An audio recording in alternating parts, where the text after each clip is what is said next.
Mr. Speaker. Thank you, Madam Ranker. My district has over 30,000 small businesses, from restaurants and small grocery stores in New Rochelle to construction companies in Yonkers.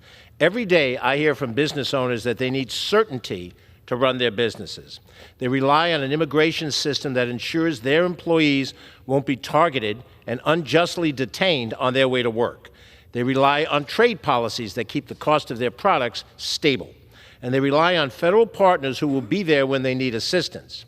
Since taking office, President Trump and SBA Administrator Loeffler have outlined an agenda that will harm small businesses. Proposals such as cutting the SBA workforce by 43%, relocating SBA offices away from New York City, the center of that region, and firing an independent inspector general does not represent anything that looks like America First. It is an ideological agenda, and it's imposed upon the majority of this country that functions differently and requires tailored policies.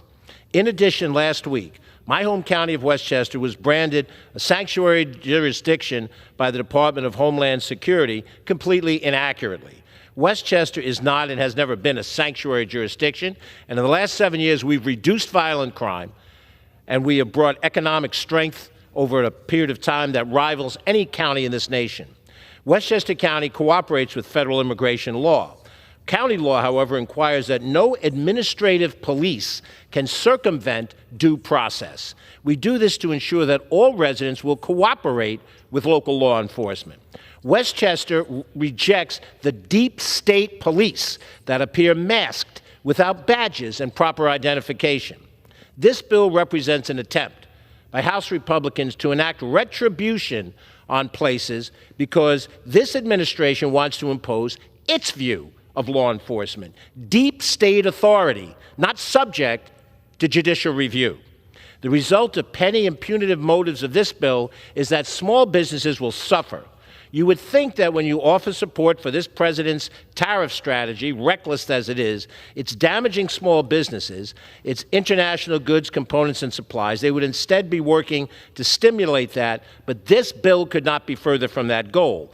If this bill is passed, SBA offices will be relocated as political payback away from public access in major cities.